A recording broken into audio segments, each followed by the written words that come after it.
So ayan mga paps, kakatapos nga lang ng guesting no, ni Elias JTB, ayan, sa Ermita Coliseum. 4 na kanta ang kanyang nagawa mga paps. So matindi, grabe, energetic talaga mga paps at biglang nag-ingay yung Araneta Coliseum. So syempre mga paps ay napabilib din yung sweet notes no, syempre kay Elias JTB. So matindi ang kanyang performance mga paps. And of course mga paps ay hindi nagpahuli no, may nagsabak kadiri.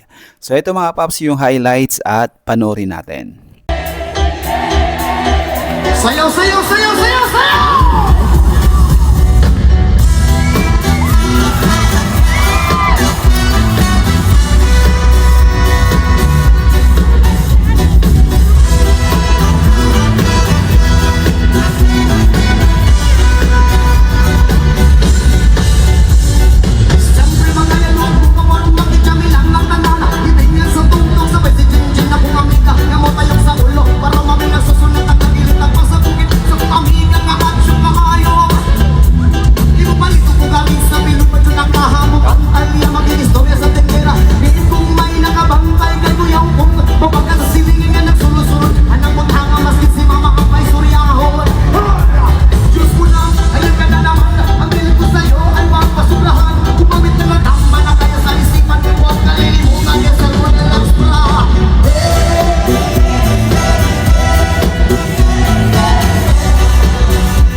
So ayun mga paps no, at napakalupit yung performance na ipinakita ni Elias JTB. So I hope mga paps, so kumbaga next time ay makikita na natin na talagang concert ng Elias JTB Band sa Araneta. At yan naman ay pangarap naman talaga mga paps ni Elias, di ba? Thank you so much. Uy, kami ang magpasalamat. Palakpakan naman natin once again. Oy, palakpakan natin. Salamat, salamat po sa inyo lahat. I love you all. The one and only. Yes.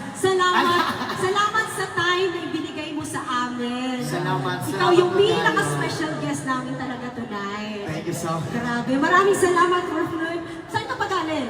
Mindanao pa. Mindanao pa. Akalain mo yun? Talagang Malayo pa. pumunta siya dito. Uy, palakpakan naman natin ulit, Elias JTB. Elias JTB! Napaka